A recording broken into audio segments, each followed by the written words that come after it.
मेरे अंदर के वो सारे प्रोसेसेस हो रहे हैं, मेरा जिगर खून को दे रहा है, मेरा दिल खून को वहां से लेकर जा रहा है, वो मेरी रगों पे में मुसलसल रिस रहा है, वो भागता है, दौड़ता है, यूं जिंदा हूं मैं, इसको देखने के लिए तैयारी नहीं।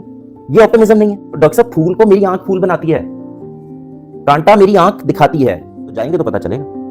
मट्टी में मिल गए थे या मट्टी में मिल जाने के बाद इस बात का एहसास तुम्हें तंग किया जा रहा था कि बात तो ठीक थी कि जाके जवाब देना। मैं आजादी क्या होती है? इंसान अपनी कुछ लिमिटेशंस के अंदर कैद है, इंसान है। आप इस लिमिटेशन से उसे निकाल दें, वो इंसान ही नहीं रहता।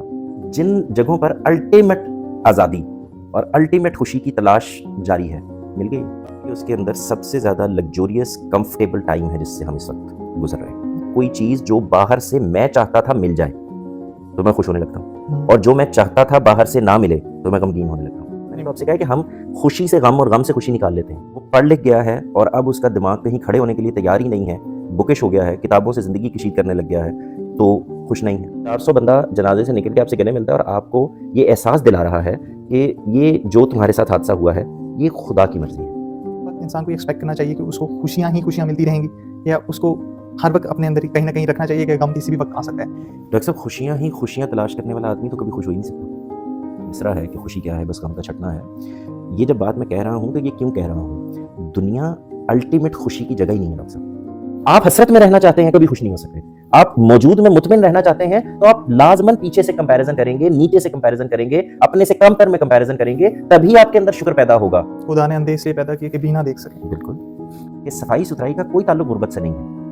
आप एक मरले के घर में रहते हैं और आप घर में उसके एंटर होते हैं और आप कहते हैं कि यार कितना साफ सुथरा रखा हुआ है इसने, इसका इमारत से तो कोई ताल्लुक नहीं। अगर मैं यहाँ पर इंसाफ नहीं कर रहा, इम्तहान ठीक नहीं दे रहा, मैं अच्छा मुसलमान कैसे हो सकता? ये जो माजी का पछतावा है ये गलती है, माजी की याद ये तो बहुत जरूरी है। ये मेरा सास है। जॉर्ज बर्नार्ड शॉ कहते हैं कि the most uneducated person is the one who has nothing to forget.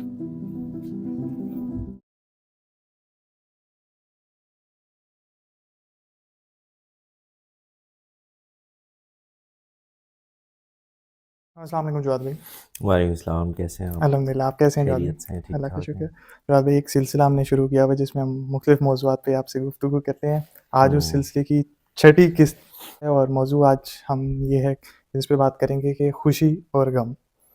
ये मौजू इसलिए अहम हो जाता है इस पे बात की जाए कि इंसान किस तरह अपनी ज़िंदगी को जीता है, वो इस पे बहुत ज़्यादा बेस करता है कि वो खुशी और गम को किस तरह देखता है। तो अगर मैं बात करूँ कुछ थोड़ा सा कि खुशी और गम क्या है, तो अगर इंसान की ज़िंदगी को देखा जाए तो वो है ही खुशियों और गमों की दास्तान।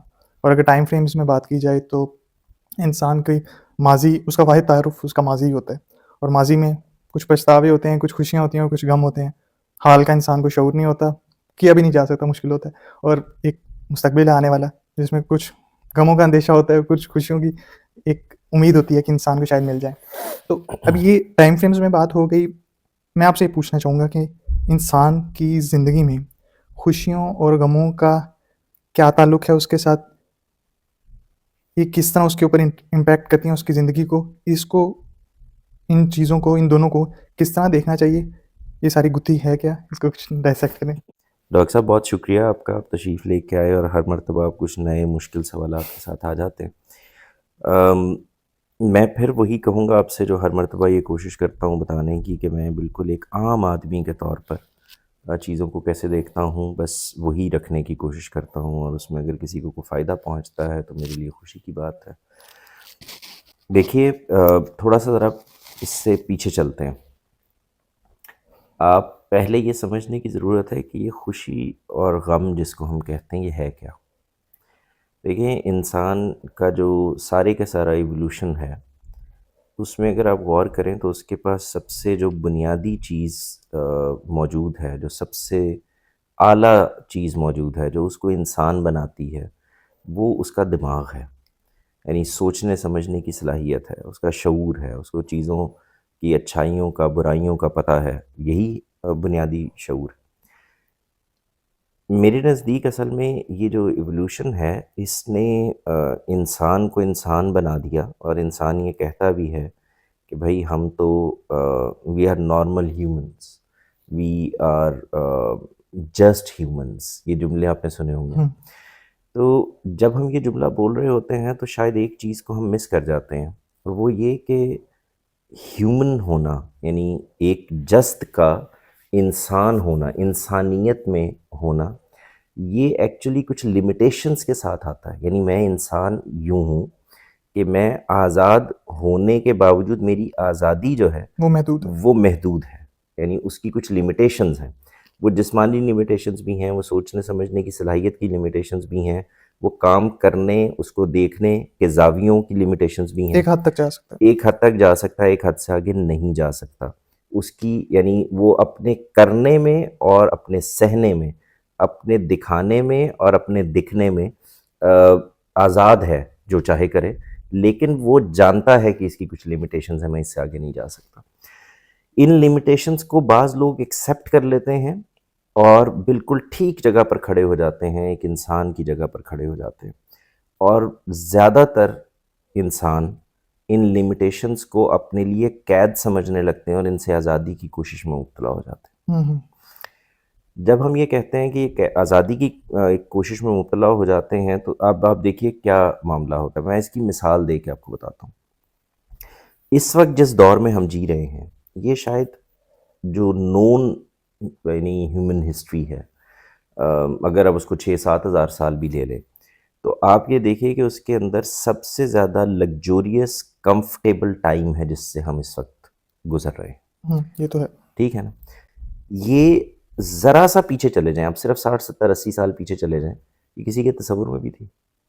कोई सोच भी सकता था? आगे देखें, अगर दुनिया भर पर हुकूमत करने वाले लोगों को उठा कर देखें, यानी आप बरतानिया के बारे में कहते हैं कि सूरज गुरूब नहीं होता था, आप अकबर को देखें, आप उस्मानी तारीख को देखें, आप अब्बासियों को देखें, तो इनके जो शहंशाह थे, उनकी शहंशाहियत की अलामत जो चीज़ें बनती थी, वो आज आपके 4 मरले, 3 मरले, 2 मरले के घरों में लगी हुई है।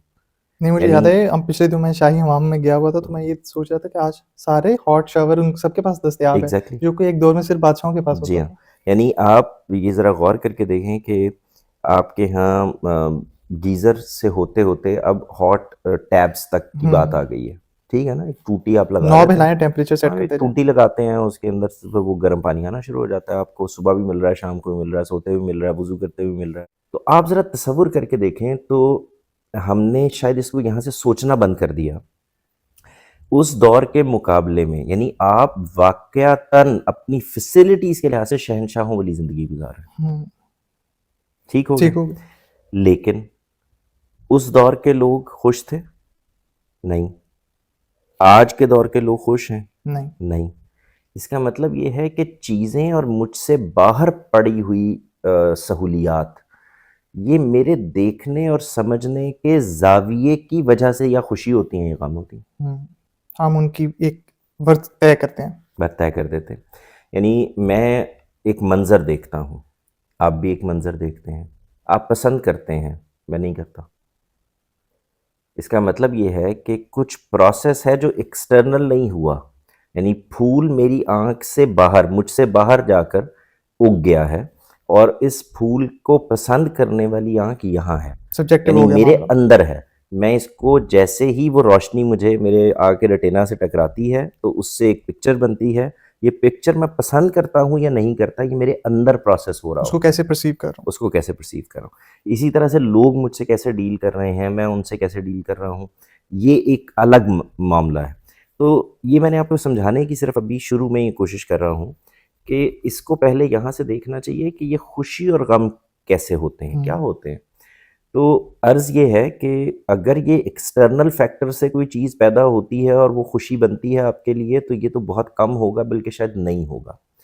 आप उसको परसीव कैसे करते हैं ये आपके अंदर। मिसाल के तौर पर आपने ये देखा होगा कि माँ बाप बचपन में फौत हो गए, इंसान खुश नहीं है। माँ बाप मौजूद हैं और बहुत पूछते हैं, इंसान खुश नहीं है। वो अनपढ़ है और अनपढ़ ही रह गया है, खुश नहीं है। वो पढ़ लिख गया है और अब उसका दिमाग कहीं खड़े होने के लिए तैयार ही नहीं है, बुकिश हो गया है, किताबों से ज़िंदगी कशीद करने लग गया है, तो खुश नहीं है। ठीक? अच्छा, इसी तरह से आप ये देखें कि वो ज़िंदगी में आगे बढ़ा है, उसकी शादी हो गई है, वो खुश नहीं है। उसकी शादी नहीं हुई, वो खुश नहीं है। औलाद हो गई है, तो खुश नहीं है, अब इनको संभालना है, अब मामलात करने। अब देखें यहाँ पे लोग ये कहेंगे कि नहीं खुश होते हैं। मैं एक और पहलू से बात कर रहा हूँ, यानी जैसे ही उसके यहाँ औलाद पैदा हुई है तो वो खुशी और नेमत से ज़्यादा आपके लिए रिस्पॉन्सिबिलिटी आ गई है। एक फिक्र। अब आपको कमाना भी है, आपको घर लेकर भी आना है, उसके खाने पीने का बंदोबस्त भी करना है, उसकी तालीम का बंदोबस्त भी करना है, उसकी वेलबींग का ख्याल भी रखना है, तो साथ ही जिम्मेदारी पैदा हो गई। आपकी शादी नहीं हो रही तो हसरत है, और शादी हो गई है तो गुजारा नहीं हो रहा है ना। तो इसका मतलब क्या हुआ कि आपके यहाँ हर वक्त जो चीज़ हो रही है वो जो खुशी भी है, यानी आप ज़रा गौर करके देखें कि आप फुलझड़ियाँ उड़ा रहे हैं, आप आतिशबाजी कर रहे हैं, आप नाच रहे हैं, आप गा रहे हैं, आप घोड़ों पे बैठ के जा रहे हैं, आपके आगे पीछे बैंड बाजा है, आपने पूरा बंदोबस्त किया है और आप ये करके इंतहाई खुश हैं। शादी हो गई है आपकी, वलीमे के 3-4 दिन के बाद, 5 दिन के बाद जैसे ही आपकी ज़िंदगी में वो तमाम हकीकतें खुलकर आपके सामने आती हैं, तो अब वही खुशी तब्दील हो गई है या उसने एक रुख और इख्तियार कर लिया है। अब वो रिस्पॉन्सिबिलिटीज़ हैं, अब चीज़ें हैं, अब घर में एक और आदमी है जिसकी आपके ऊपर जिम्मेदारियाँ। तो इसका मतलब क्या हुआ? ये सब बात करने का मतलब क्या हुआ? मतलब ये हुआ कि खुशी मुझसे बाहर नहीं हो सकती, गम मुझसे बाहर हो सकता है। यानी मैं चीज़ों को कैसे कशीद करके अपने अंदर लेकर आ सकता हूँ, मैं उसको कैसे महसूस करता हूँ, ये वो बुनियादी एलिमेंट है। यानी एक गरीब आदमी है, उसका गुजारा ही नहीं होता, वो गम में है, वो तकलीफ़ में है। एक अमीर आदमी है, उसको टैक्सेस देने पड़ रहे हैं, उसको अपनी लेबर संभालनी पड़ रही है, उसकी फैक्ट्री में एक यूनियन बन गई है, उसको अब वहाँ से कोई मामलात करने हैं, उसके अकाउंट सीज़ हो गए हैं, उसको एफबीआर पड़ गया है, उसको कुछ और हो गया, उसके और गम हैं। उसको नुकसान हो गया है और नुकसान नहीं होना चाहिए था, तो उसका गम है। इसका मतलब ये हुआ कि जो बाहर मटीरियल पड़ा हुआ है, वो आपको खुशी और गम नहीं देता है। It is how you proceed, how you assume, how you consume, हम उसका क्या कॉन्टेक्स्ट बनाते हैं। एग्जैक्टली। तो ये वो बुनियादी चीज़ें हैं जो आपके अंदर से निकल के आती हैं और आप यहाँ से फिर रिफ्लेक्ट करने लगते हैं। एक्चुअली अगर आप देखें तो ये सब कुछ मेरे अंदर हो रहा होता है। जब मेरे अंदर हो रहा होता है तो इसका मतलब ये है कि अब मुझे मुझ पर खुद से काम करना है। मैं चीज़ों को कैसे देखूंगा, और मैं आपको सच्ची बात बताऊं, ये आज बैठे हुए तो मैं ये कह रहा हूँ, हो सकता है कि ये सब कुछ खुद अपने साथ यहाँ तक आते आते और ये समझने में कि प्रॉब्लम कहाँ पे पैदा हो रहा है, खुद मुझे 40 साल लग गए। It is not easy. और आज भी ऐसा होगा कि ये सब जानने के बावजूद एक वाक़या होगा और वो शदीद असरअंदाज हो जाएगा आपकी शख्सियत के ऊपर, तबीयत के ऊपर। आपको वक्त लगेगा उसको किसी जगह पे लेके जाने में। तो ये वो बुनियादी चीज़ें हैं। तो अब मैं अगर इसको मुख्तसरन आपसे बयान करूँ तो ये कहूँगा कि असल में मैं कुछ चीज़ों को एक पहलू से देखता हूँ और दूसरे पहलू से इग्नोर कर देता हूँ। मैं खुशी और गम दूसरों से मुतल्लिक कर लेता हूँ। यानी मुझे कोई खुशी देने लगता है, यानी इसको ऐसे समझिए कि मुझे जब कोई चीज़ जो बाहर से मैं चाहता था मिल जाए तो मैं खुश होने लगता हूँ, और जो मैं चाहता था बाहर से ना मिले तो मैं गमगीन होने लगता हूँ। इसका मतलब ये है कि इसमें जो एक ही जगह का जो मामला है, यानी जो सिमिलर चीज़ है इस पूरे आर्ग्यूमेंट के अंदर, वो क्या है? वो मैं हूँ। How I proceed, how I assume, how I consume, ये होगा। यानी मेरे लिए ये मैं जो लफ्ज़ इस्तेमाल कर रहा हूँ उसकी वजह ये है कि हम कुछ चीज़ें बाहर से लेके उसको अपने अंदर ले जाते हैं, हम अंदर बसोने लगते हैं, उसको बसा लेते हैं, उसके अंदर से अपने लिए कुछ चीज़ें निकालने लगते हैं। तो ये वो बुनियादी एलिमेंट है। खुशी क्या होगी? जब मुझे बाहर से, यानी मेरे नज़र एक ह्यूमन के लिए क्या होगा कि वो कैसे प्रोसीड कर रहा है, असल ये है। लेकिन हमने बना क्या दिया उसको कि जब मैं जो चाहता हूँ वो बाहर से मुझे मिलना शुरू हो जाए तो मैं खुश होने लगता हूँ, और जो मैं चाहता हूँ वो बाहर से मुझ तक ना आ रहा हो तो तो मैं मैं मायूस गमगीन हूँ। हो जाता हूँ। ठीक, ये तो आपने सारी बात की कि किस तरह इंसान कॉन्टेक्स्ट तय करता है और फिर उन चीज़ों की, हर चीज़ की दोनों चीज़ें मौजूद हो सकती हैं, उसके दोनों पहलू मौजूद हो सकते हैं, उसकी खुशी का भी और गमी का, और इंसान को कैसे परसीव करता है ये चीज़ वो खुद तय करता है। इसमें आपने ये बात की कि आपको 20-40 साल लग गए ये बात तय करने में।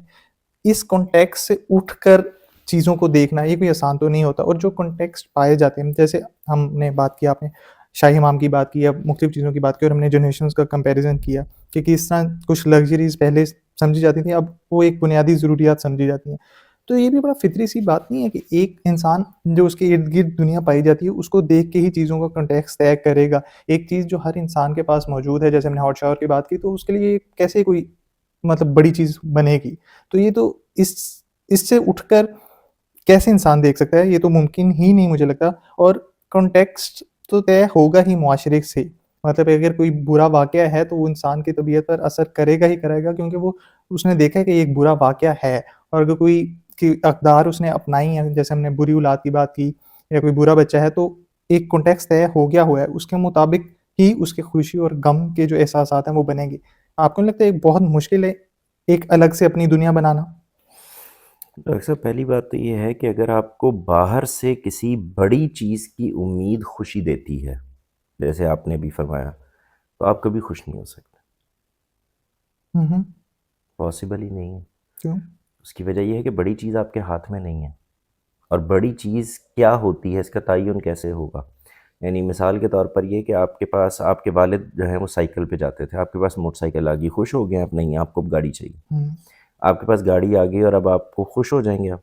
नहीं, अब आपको उससे बड़ी गाड़ी चाहिए, फिर उससे बड़ी गाड़ी चाहिए, फिर आपको उसके साथ में एक बड़ा सा घर भी चाहिए, फिर आपको ड्राइवर भी चाहिए, फिर आपको, so there is no limit to it.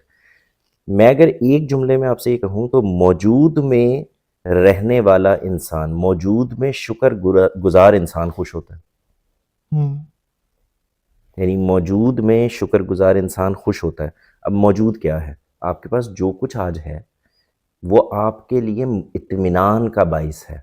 आप उसको जी रहे हैं, जो कुछ मौजूद है, उसको जी रहे हैं, उसके अंदर खुश हैं, उसको एन्जॉय कर रहे हैं, उसके अंदर से अपने लिए खुशी तलाश कर रहे हैं। लेकिन अगेन ये भी तो कॉन्टेक्स्ट ही तय करेगा, क्या पता किसी इंसान के लिए साइकिल से मोटरसाइकिल लेने का जो परसूट है, वो उसको खुशी का बायस दे रही हो। हर मतलब जुस्तजू है कि खूब से खूब तर है का, तो वो उसके लिए ये सारा सफ़र उसके लिए हैप्पीनेस का बायस बने। अगर उसके लिए सफ़र खुशी का बायस है और ये सफ़र टेंशन नहीं बन रहा, तो खुश है। मैं तो कह ही रहा हूँ मौजूद में खुश है। मौजूद क्या है? मौजूद ये है कि उसके पास इस वक़्त मोटरसाइकिल हुँ, है और वो इस खुशी को एन्जॉय कर रहा है और साथ में अपनी मेहनत जारी रखे हुए है कि मैं अगर इससे बेहतर हो जाऊँ तो क्या हर्ज है इसमें? तो ये तो सफ़र है, ये तो मौजूदी है। मौजूद में दोनों चीज़ें साथ चल रही होती हैं। एक आपके हाथ में होता है और एक वो जो आप सफ़र कर रहे होते हैं। यानी आप एक गाड़ी में बैठे हुए हैं और गाड़ी चल भी रही है, तो आप इस उम्मीद में होते हैं कि मैं शायद इस्लामाबाद पहुँच ही जाऊँगा इंशाअल्लाह। ये वो चीज़ है जिसको मैं बताने की कोशिश कर रहा हूँ, मौजूद ये भी है। मेरा सफ़र भी मौजूद सफ़र, यानी मैं अब तक, मुझे इस्लामाबाद जाने की ख़्वाहिश है, मैं अब तक भेरा पहुँचा हूँ। मैं हुँ, मोटरवे पे तो चढ़ गया हुआ हूँ, मैं चल तो रहा हूँ, तो ये भी तो मौजूद ही है ना। मेरी गाड़ी इस वक़्त चल रही है, मैं खुश हूँ। ये किसी वक़्त रुक सकती है, ये गम हो सकता है ना, इसको देख लेंगे। असल बात ये है कि मैं आज में, जब मैं मौजूद में, आज में, इस वक़्त में खुश कहता हूँ, तो उसमें वो प्रोसेस शामिल है। प्रोसेस से मना नहीं कर रहे, इसके बाद तो इंसान आगे बढ़ ही नहीं सकेगा। हुँ, आज जहाँ इंसान पहुँचा है, अगर वो इसको समझ लेता कि भई मिसाल के तौर पर ये ठंडी हवाएँ लेने का हक़ जो है, ये तो सिर्फ़ बादशाहों को है, या मिसाल के तौर पर ये कि ये गर्म और ठंडे हमाम बनाने का इख्तियार और वसाइल तो सिर्फ़ बादशाहों के पास हैं, हम नहीं लेना चाहते, तो इंसान आगे बढ़ ही नहीं सकता था। लेकिन अगर वो इसकी हसरत में मुब्तला हो गया है, तो फिर वो आगे भी नहीं बढ़ सकेगा ना। उसके लिए फिर वही चीज़ हसरत बनती चली जाएगी, गम का बायस बनती चली जाएगी। मेरे पास तो नहीं है, मैं तो नहीं ले पा रहा, मैं तो नहीं हासिल कर पा रहा। आपने देखा होगा कि बाज़ औक़ात आपको बहुत आम से हालात का एक आदमी बहुत मुतमईन नज़र आएगा। यानी इत्मीनान बाहर से लग्ज़री की बुनियाद पर नहीं होता, वो अंदर से आता वो अंदर से आता है, डायरेक्शन ऑपोज़िट है। है, डायरेक्शन अपोज़िट है।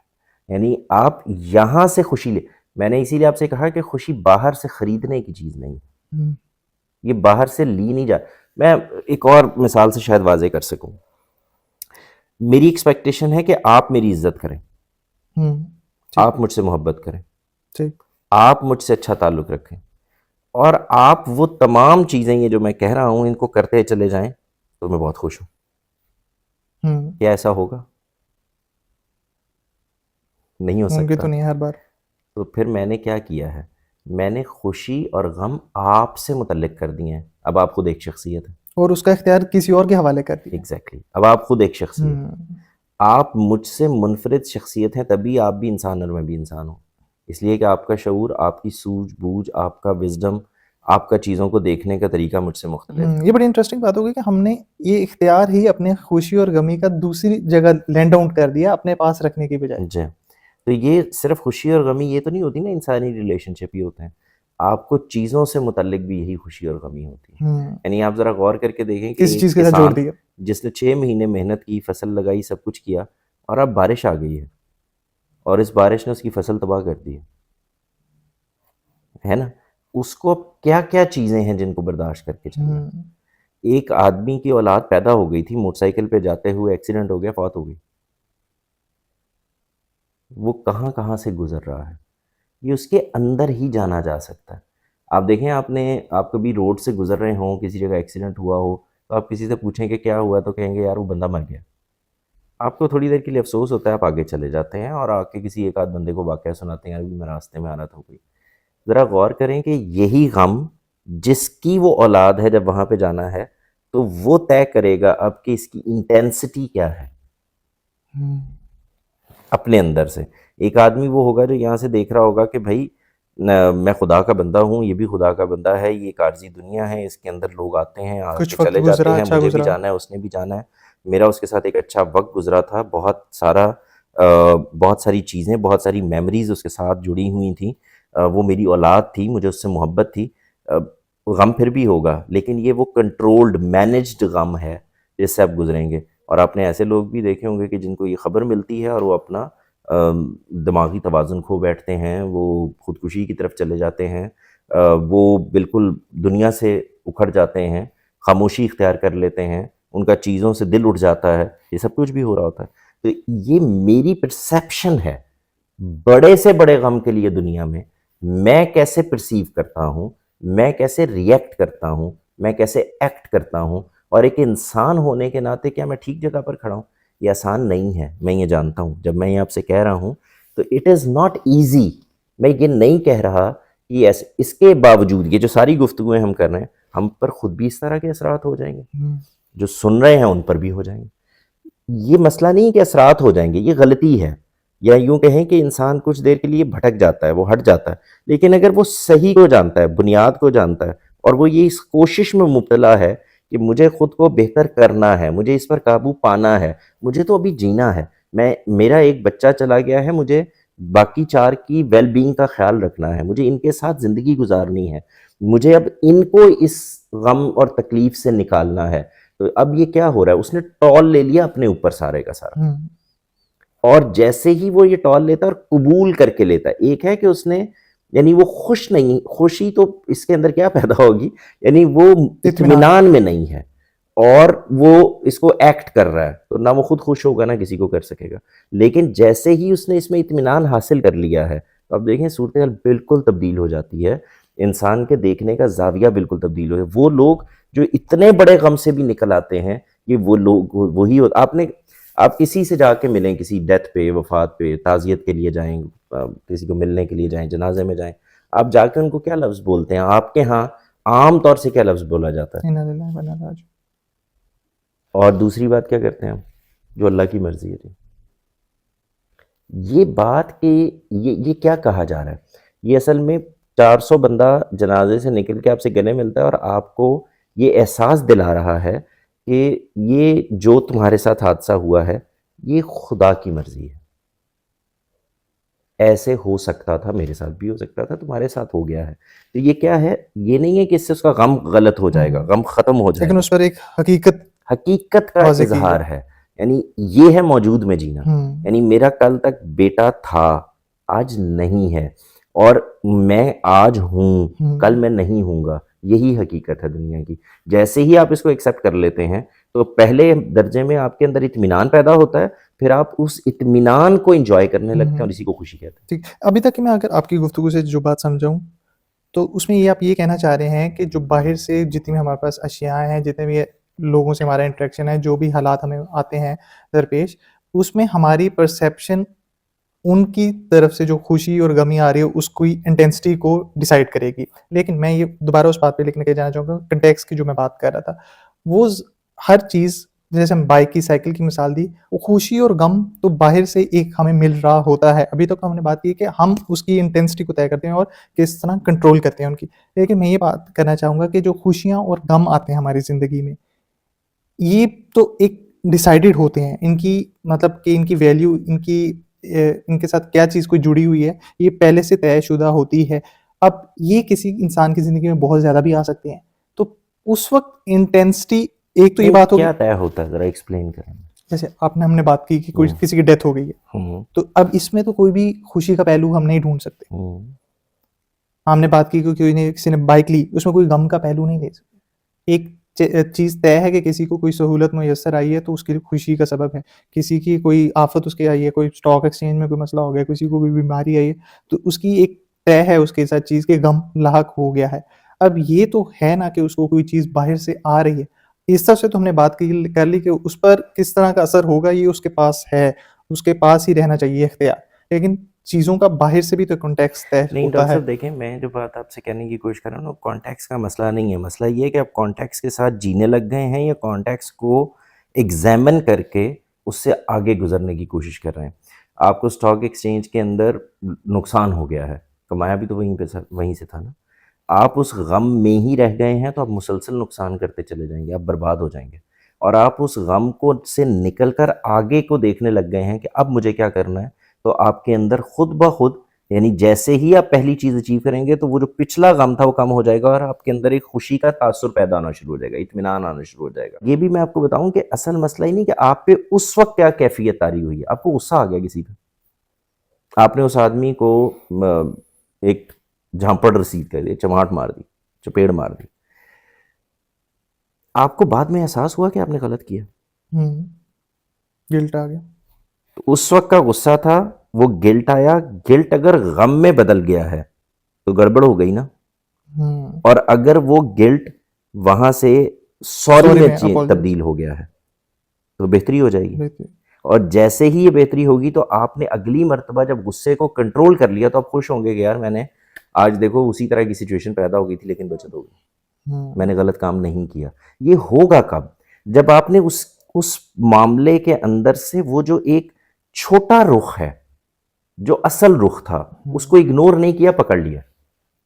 और अगर आपने एक मर्तबा उसको इग्नोर कर दिया तो फिर वो कभी हाथ में नहीं आता। वो आपके फिर लाशऊर आपकी का वो हिस्सा ट्रेट बनता बननी जाएगा। शुरू हो जाती है, वो आपकी पर्सनैलिटी बननी शुरू हो जाती है।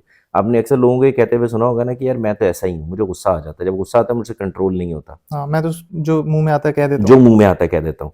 ये आप क्या कर रहे हैं? ये आप अपने आप को एक वैलिडेशन दे रहे हैं। हुँ, नहीं, आपने अगर ये एहसास पैदा कर लिया है कि मुझे जब गुस्सा आ जाता है तो यार मुझसे ना गलत बात हो जाती हुँ, है एंड आई रिग्रेट इट, मुझे लगता है मैंने दूसरे आदमी को तकलीफ पहुंचाई है, मुझे लगता है मुझे इसको बेहतर करना चाहिए। तो आप देखें आपके अंदर एक इत्मीनान पैदा हुआ है अभी। जब आप ये प्रैक्टिस में ले आए हैं और 4 जगहों पे आपने यही काम नहीं किया तो खुशी में तब्दील हो जाए। आप जानते हैं मैं खुद अ, अभी 2 ढाई साल पहले इस क्राइसिस से गुज़रा जब मेरे अपने बेटे की डेथ हुई। और जिस सूरत हाल में हुई, जिस तरह से वो तकलीफ़ में रहा, वेंटिलेटर पर रहा, 8-9 साल का। तो आपको याद होगा हम बैठे हुए थे इकट्ठे और भी दोस्त थे यहीं ओपन माइक में। तो मैंने वहाँ पर ये कहा था कि मुझे 2-4 दिन बहुत तकलीफ़ दे थे मेरे लिए जब वो वेंटिलेटर पे था। लेकिन जैसे ही मैंने ये फ़ैसला कर लिया कि इसकी ज़िंदगी मेरे हाथ में नहीं है और इसकी मौत भी मेरे हाथ में नहीं है। जो चीज़ मेरे हाथ में है वो ये है कि मैं ये समझ लूँ कि ये खुदा ने मुझे दिया था और 8-9 साल मैंने इसके साथ बहुत अच्छी मेमोरीज़ बनाई हैं, ज़िंदगी गुज़ारी है, ये हालात गुज़रे। मैं अब जिसके हाथ में इसकी ज़िंदगी है, उससे दरख़्वास्त करूँगा, इल्तिजा करूँगा, गिड़गिड़ाऊँगा, ये सब करूँगा, लेकिन वो जो भी फ़ैसला करेगा, उसको मैं कबूल करो। उसको कबूल करूँगा और उसमें अपने लिए एक इत्मीनान तलाश करने की कोशिश करूँगा। किसी की औलाद के मरने पर भी खुशी नहीं हो सकती, लेकिन इत्मीनान तलाश करने की कोशिश करूँगा। तो इत्मीनान तलाश कर लें। अच्छा, अब अगला मरहला क्या है? आपको जो चीज़ खुश कर देगी वो क्या है? वो तो चला गया है, अब क्या? अब इस बात की खुशी है कि मेरे पास एक नवीद मौजूद है कि उससे मुलाकात हो जानी है। हुँ, वो गया नहीं है, वो मर नहीं गया, वो मुंतकिल हो गया है। वो यहाँ से उठा है और एक और दुनिया में चला गया है और वईद ये है कि मैं भी वहाँ जाऊँगा और मेरी उससे मुलाकात भी हो जाएगी। तो ये क्या चीज़ मैंने पैदा की, मैंने जैसे ही यहाँ से सोचना शुरू कर दिया तो इतना बड़ा हादसा वो मेरे लिए एक इत्मीनान का बायस बनना शुरू हो गया। यानी मुझे आहिस्ता आहिस्ता बाकी बच्चों की तरफ तवज्जो जानी शुरू हो गई, भाई इनको भी देखना है, इनकी चीज़ें कम नहीं होनी चाहिए, इनके अंदर कोई ऐसा एलिमेंट नहीं पैदा होना चाहिए कि उनको लगे कि यार हमारा बाप जो है वो तो किसी एक सौरों में फंस गया है जाके, इससे निकालना है। तो ये क्या हुआ है, मैंने परसीव ऐसे किया, मैंने ऐसे सोचा, मैंने ऐसे बेहतर किया। आप जब साइकोलॉजिस्ट के पास जाते हैं और जाके उसको बताते हैं मेरी ज़िंदगी के ये गम हैं, ये प्रॉब्लम है, ये बचपन के मसले हैं, तो वो क्या कहते हैं आपसे, ये हो चुका है, ये आज जो हो रहा है इसमें जीने की कोशिश करो। यही मैं कहने की कोशिश कर रहा हूँ आपसे। आप जब मौजूद में मुतमईन हो जाएं तो ये इत्मीनान आहिस्ता आहिस्ता आपके लिए खुशी का बायस बनना शुरू हो जाता है। ठीक, अभी तक जो अभी हमने जो बात की है उसमें मैं यही समझाऊं कि हर चीज़ की एक ना एक वैल्यू है। गम भी होते हैं मौजूद, खुशियाँ भी मौजूद होती हैं और वो हकीकत होती हैं, लेकिन इंसान उनको किस तरह परसीव करता है और उनको किस तरह नहीं, लेता है। इंसान की ज़िंदगी में वाक़यात मौजूद होते हैं, एक्ट्स मौजूद होते हैं, वो उनको खुशी और गम बना लेता है। वो अपनी हकीकत में गम और खुशी नहीं होते। नहीं, वो अपनी हकीकत में कुछ भी हो सकते हैं। देखें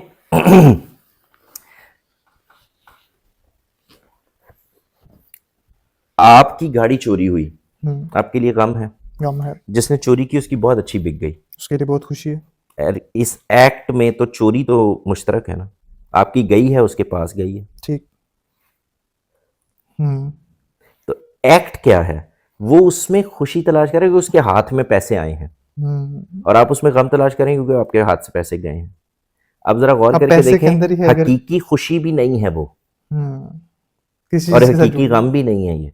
आपके पास एक चीज़ थी, आपने ये सोचा कि यार ये मैंने ली थी, मेहनत की थी, मुझे कुछ अरसे के लिए गम भी हुआ, लेकिन मुझे आगे बढ़ना है, मैं दोबारा ले लूँगा। और वो जो खुश हो रहा है, उसके हाथ में पैसे आए और साथ ही कोई तकलीफ आ गई, मसला आ गया, पैसे पास ही नहीं टिके, तो जो उसकी वक्ती खुशी थी वो फिर वो गम भी में तब्दील हो गई।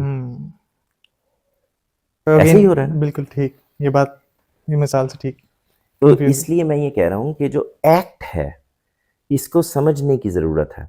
मैं ये नहीं कह रहा, इससे गलती ये नहीं लगनी चाहिए, मैं कह रहा हूँ गम और खुशी इटसेल्फ कोई चीज़ नहीं होते। मैंने नहीं, तो आपसे कहा है कि हम खुशी से गम और गम से खुशी निकाल लेते हैं। दोनों पहलू मौजूद हो सकते हैं, हम पर मुनहसर है हम क्या करने वाले हैं। डॉक्टर साहब, एक आदमी को 1 अरब रुपए उसके बैंक में पड़े हैं और 10 करोड़ रुपए का नुकसान हो गया है, तो वो दोनों चीज़ें कर सकता है ना। एक ये कि वो जो 90 अरब उसके पास रह गया है, सॉरी 90 करोड़ उसके पास रह गया, उस पर खुश हो, और दूसरा ये कि जो 10 करोड़ का नुकसान हो गया उसके ऊपर गम में जाए। ये उसने फैसला करना है ना। नहीं ठीक है, ये वो तो आपकी बात ठीक होगी, लेकिन अगेन आपने जो 2-3 मिसालें दी, इसमें आपने जैसे अभी मिसाल दी कि 80 करोड़ ज़ाया हो गया, ये तो एक अरबपति शख्स के लिए वही गम कम होगा, और एक अगर किसी आपको किसने कहा कम होगा? वो अगर उसको कम समझ रहा है तो कम होगा, वरना वो उस 10 करोड़ के नुकसान को अपने ज़िंदगी पर लेकर बाकी 80 और 90 ये करोड़ चीज़ भी भी ज़ाया उसका कर देगा। कॉन्टेक्स्ट ही तय करेगी। एक शख्स है, उसकी नेटवर्थ ही 1 अरब है, 80 करोड़ उसका ज़ाया होगा, उसको तो ये ज़िंदगी भर का गम है। एक बंदे के 100 अरब नेटवर्थ है, 80 करोड़ उसके लिए कुछ इतना मैटर नहीं करेगा। आप कह रहे हैं ना, मैं यही तो समझाना चाह रहा हूँ। हम अपने आप को दूसरे की ज़्यादती को देखकर खुश और गम होने का, यानी उसके खुश होने और उसके गमगीन होने का फैसला हम कर रहे होते हैं। उससे पूछ के देखें ना। यानी एक आदमी हो सकता है कि उसके लिए पैसा इतना मैटर करता हो कि हज़ारों अरब रुपए में से उसको 10 करोड़ का नुकसान हो रहा हो और प्रॉब्लम हो रहा हो सकता है एक 10 करोड़ जिसके पास पड़ा हुआ है उसको 9 करोड़ का नुकसान हो गया और वो मुतमईन हो। ये इंसान है डॉक्टर साहब। मैं सिर्फ ये बताने की कोशिश कर रहा हूँ, मैं ये नहीं कह रहा कि गम नहीं होता, मैं ये भी नहीं कह रहा खुशी नहीं होती। मसला ये है कि मैं गम को गम कैसे लेता हूँ और मैं खुशी में खुशी कैसे मनाता हूँ। ठीक जवाब है, ये तो बड़े अच्छे तरीके से आपने जो एग्जांपल्स दी, इससे काफ़ी हद तक कुछ बात क्लियर हुई है कि चीज़ें गम और खुशियाँ मौजूद हैं, इंसान की कैसे उनको परसीव करता है, ये एक बहुत हद तक तय करता है कि वो उसकी शख्सियत पर क्या असर डालेंगी। शुरू में आपने बात की थी कि आजकल जो फ्रीडम मौजूद है, कुल्ली तौर पे किसी चीज़ की कोई फ्रीडम नहीं होती, हर फ्रीडम की भी एक हद है। खैर ये आजकल के जो नैरेटिव्स हैं उसके तो बहुत अगेंस्ट बात जाती है, लेकिन मैं इससे एक चीज़ कशीद करना चाहूँगा, जो आप कह रहे थे हम खुशी में से गम कशीद करते हैं और गम में से खुशी। हमें ऐसा लगता है कि जैसे हम अक्सर बात करते हैं कि यार हम अगर बाहर निकलें और सड़कों पे देखें रोड रेज ही रेज नज़र आता है हमें। और अगर पाकिस्तान का हैप्पीनेस इंडेक्स में भी देखें तो पाकिस्तान कोई इतने हैप्पी ममालिक में उसका नाम नहीं आता।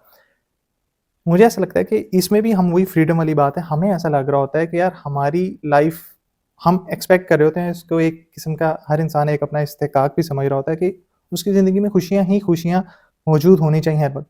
और जब कोई गम लाक होता है, तब कहते हैं यार ये कहाँ से आ गया गम? और फिर यानी कि ना उसकी वो जो हम बात करना चाह रहे हैं कि उसकी 40 साल लग जाते हैं उसको वो ये रियाज़ करने में, ट्रेनिंग करने में कि वो अपने अंदर ये शख्सियत बनाए कि वो किस तरह चीज़ों को परसीव करता है। तो फिर ये जब गम आते हैं तो वो कहता है कि यार इसको उसको ना उसकी कोई ट्रेनिंग होती है उसको हैंडल करने की, उसको किस तरह परसीव करता है। तो अब इसमें मैं ये आपसे पूछना चाहूँगा कि क्या हर वक़्त इंसान को ये एक्सपेक्ट करना चाहिए कि उसको खुशियाँ ही खुशियाँ मिलती रहेंगी? या उसको हर वक़्त अपने अंदर ही कहीं न कहीं रखना चाहिए कि गम किसी भी वक़्त आ सकता है? तो इस सारे का बैलेंस कहाँ कैसे रखे वो? डॉक्टर साहब, खुशियाँ ही खुशियाँ तलाश करने वाला आदमी तो कभी खुश हो ही नहीं सकता। क्यों? उसकी वजह ये है कि ज़िंदगी इसलिए है ही नहीं। मैं आपको इसकी एक मिसाल देता हूँ। हम मुसलमान हैं। मेरी अल्टीमेट खुशी क्या है? कि मैं आखिरत में कामयाब हो जाऊँ? यकीन है। नहीं, वो एक उम्मीद है। तो जो आप यहाँ कर रहे होते हैं वो क्या है? उस उम्मीद पर अमल कर रहे होते हैं, उस और गोल को इत्मीनान अचीव करने के लिए। और मुतमिन हो रहे होते हैं कि यार आज मैंने ये 2 काम अच्छे कर लिए। हुँ, इतना ही कर रहे होते हैं ना। आपको इस बात का यकीन तो नहीं है कि कामयाब होंगे, नहीं, उम्मीद है, उम्मीद है। और आप इस उम्मीद में जी रहे हैं। तो इसका मतलब ये हुआ कि जब तक वो फैसले की घड़ी आ नहीं जाती, हुँ, उस वक़्त तक आपके यहाँ अल्टीमेट खुशी तो पैदा ही नहीं हो सकती। मुतमिन हो सकते हैं, इत्मीनान हो सकता है, मैंने अच्छे काम किए, मैंने किसी के साथ धोखा नहीं किया, मैंने फ़रेब नहीं किया, मैंने किसी को नुकसान नहीं पहुँचाया, मैंने हुकूकुल इबाद का ख़्याल रखा है, मैंने औलाद ठीक से पाली है, मैंने वालिदैन की इज़्ज़त एहतराम किया है, उनके साथ एक एहसान-मंदी का ये ताल्लुक़ बहुत सी निभाया। खुशियाँ हैं अलोंग ये द वे। इत्मीनान है डॉक्टर साहब। आप बहुत अच्छा ताल्लुक़ वालिदैन के साथ रखें और खुशी होती है। वो नहीं, वो परसीव यहाँ से कर रहे हों कि ये जो कर रहा है, ये तो अच्छा नहीं है। जो हम कह रहे हैं वो नहीं कर रहा, तो ये खुशी है। मिसाल के तौर पर आप वालिदैन को घर पे रखते भी हैं, उनके साथ अच्छा ताल्लुक़ भी है, उनको खाना-पीना भी मिल रहा है, उनके साथ एक एहसान-मंदी का ताल्लुक़ भी है, आप रिस्पेक्ट भी कर रहे हैं, इज़्ज़त भी दे रहे हैं, सब कुछ कर रहे हैं। शादी आपने उनकी मर्ज़ी के बगैर कर ली। हुँ, खुश हैं आपसे? नहीं। तो इसमें इत्मीनान ही हासिल कर सकते हैं ना। यानी वो अपना इत्मीनान अगर जोड़ लेंगे आपसे कि भाई बच्चे की मर्ज़ी थी, उसने अपनी मर्ज़ी से कर लिया है, बहुत अच्छा लेकिन मैं बच्चा तो है, खुश हूँ अच्छा। ना, मतलब मेरी अच्छा इसको इस तरह आप देखो। कैसे खुश होंगे? जब आपके वालिदैन को आप सब कुछ दे रहे हैं, आप मेरे पास आएँगे, आप साइकोलॉजिस्ट के पास जाएँगे और जाके कहेंगे कि मैं डॉक्टर साहब ये सब कुछ कर रहा हूँ, इसके बावजूद मेरे वालिदैन मुझसे खुश नहीं, मुझे क्या करना चाहिए? आप इस गम में मुब्तला होंगे, आप खुश नहीं होंगे। अगर आप सेंसिटिव आदमी हैं, दूसरा काम क्या करेंगे? आप कहेंगे भाड़ में जाए सारी दुनिया, मैं तो अपनी ज़िंदगी गुज़ारूँगा। मनपसंद कुछ इंसान अरसे है। के बाद आप उसके गम में मुब्तला हो जाएँगे। हुँ, ज़िंदगी में ये जो आप अभी ऑफ द कैमरा मुझे रेफ़रेंस दे रहे थे, मेरा वो जो एक मिसरा है कि खुशी क्या है, बस गम का छँटना है। ये जब बात मैं कह रहा हूँ, तो ये क्यों कह रहा हूँ? दुनिया अल्टीमेट खुशी की जगह ही नहीं है डॉक्टर साहब। Hmm, there is no ultimate happiness, है ही नहीं, हो सकती ही नहीं। कोई अल्टीमेट खुशी मुझे बताएँ तो सही ना कि जो आपने इसमें खुशी हासिल की है कि यार मैंने टेस्ला बना ली थी और मैं अभी इसमें मेहनत कर रहा हूँ, मैं इसको और बेहतर करने की कोशिश कर रहा हूँ, मैं कम्पीट कर रहा हूँ। दुनिया में और भी चीज़ें आनी हैं, उसके साथ आगे भी चीज़ें बढ़नी हैं, कभी उनकी तरफ झुकाव होगा, कभी मेरी तरफ होगा, आप मुतमिन हो जाएँगे। आप पीछे जाके देखें, सल्तनतें बनी हैं, दुनिया पर हुकूमतें की हैं लोगों ने। अगर वो उस हुकूमत जो उनको मिल गई थी, उस पर मुतमईन हो जाते, तो अपने भाई तो ना मारने पड़ते। हुँ, तो अब अपने भाई को मारने का गम नहीं रहा। क्यों? इसलिए कि आपने उस गम को अंडरमाइन किया है अपनी एक अपनी उस खुशी के लिए। खुशी के सामने, जो अभी आप हासिल करने जा रहे हैं, किसी को कुर्बान करने के बाद भी। हुँ, तो कोई जगह तो तय करेंगे ना। तो अगर आप मौजूद में इत्मीनान से मुराद लोग ये समझ लेते हैं, वो ये नहीं कि आप स्टैटिक हो जाएँ, आपके पास जो कुछ है बस ठीक है। नहीं, ये तो इंसान की फितरत के खिलाफ है। इंसान आगे बढ़ना चाहता है, कम्पीट करना चाहता है, आगे से आगे जाना चाहता है। मैं सिर्फ़ ये कह रहा हूँ कि इस रास्ते पर चलते हुए कि वो आगे बढ़ना चाहता है, वो जो कुछ मिलता जा रहा है, उस पे खुश होता जा रहा है, और जो कुछ अभी हासिल होने वाला है उसकी हसरत में मुब्तला नहीं है। ठीक है, लेकिन जो अभी आपने ये जो अपना मिसरा कहा कि खुशी क्या है बस गम का चटना है, ये तो बहुत टोटली डिफरेंट है जो हमारी एक ज़हनी साख पदाख बनी हुई है बचपन से, कि हम इसमें जो आप कह रहे हैं कि इसमें अब लग रहा है कि गम ज़्यादा है इंसान की ज़िंदगी में और खुशी कहीं न कहीं उसको नहीं, मिल रही है। इससे ये नहीं लग रहा। ये बताने की कोशिश की जा रही है कि इंसान पैदा हुआ, वो दुनिया में आया है और वो ये जानता है कि वो एक मखलूक है और वो ये जानता है कि वो उसकी ज़िंदगी इन्फिनिट नहीं है। उसको एक ना एक दिन यहाँ से जाना है। तो उसके अंदर मुसलसल वो, चाहे वो मुसलमान है, नहीं है, कोई भी है, ये एलिमेंट तो मौजूद है कि कहीं मैं चला ना जाऊँ। दुनिया के सारे जेल, सारी सज़ाएँ, सब कुछ जो है वो आपकी ज़िंदगी से मुतल्लिक है। आपने जेल के अंदर 4 साल गुज़ारे हैं। आपको किस चीज़ का मसला है? इस बात का मसला है कि अगर आपकी 60 साल की ज़िंदगी थी तो उसमें 4 साल तो जेल में गुज़र गए हैं। हुँ, यही सज़ा है ना? और क्या सज़ा है? अकेले रहना पड़ता है सज़ा है, कैद है, ठीक है, कैद है। और वो कैद में क्या जा रहा है आपके हाथ से? ज़िंदगी आज़ादी जा नहीं रही है। है। आज़ादी भी जा रही है और ज़िंदगी भी जा रही है। अगर आपको ये इत्मीनान हो जाए कि मैंने कभी इस दुनिया से नहीं जाना, तो आप देखें आप अपने आप को, इसके बावजूद कि कैद कोई आसान चीज़ नहीं है, अकेले रहना कोई आसान चीज़ नहीं है, उसके अपने मसाइल हैं बहुत सारे। मैं जिस चीज़ को वाज़ेह करना चाह रहा हूँ वो ये है कि आपने अगर ये इत्मीनान आपको हो जाए कि मेरी ज़िंदगी इन्फिनिट है, तो आप कुछ अरसे के बाद उस तन्हाई से यूज़ टू हो जाएँगे और अपने आप को ये इत्मीनान देना शुरू कर देंगे कि बाहर जाएँगे और जाके फिर 200 साल की ज़िंदगी लेकिन जो अभी गुज़ारेंगे। ये जो अभी आप बार-बार इत्मीनान की बात कर रहे हैं इन सारे गमों पे, इससे ऐसा लग रहा है आप ये कहना चाह रहे हैं कि इंसान सब्र की नफ्सियात में जिए, शुक्र की नफ्सियात में उसको थोड़ा-सा सरफ़े नज़र करके सब्र वाली ही पे ज़्यादा फ़ोकस है आपका। सब्र में मशकूर इंसान खुश होता है डॉक्टर साहब। हुँ, हुँ। इसका आप कुछ सब्र के अंदर से शुक्र तलाश कर लेते हैं। सब्र इम्तहान है। इम्तहान में शुक्र खुशी दे देता है, कैसे? मुतमिन कर देता है। आप वापस ला सकते हैं गए हुए बच्चे को, नहीं, क्या करते हैं? सब्र। और इस पर शुक्र के 1 या 2 हैं। देखें मैं सिर्फ ये बताने की कोशिश कर रहा हूँ कि इत्मीनान तलाश करना है, खुशी तलाश करनी। खुशी ऐसी चीज़ नहीं है जो हर जगह पड़ी हुई होती है।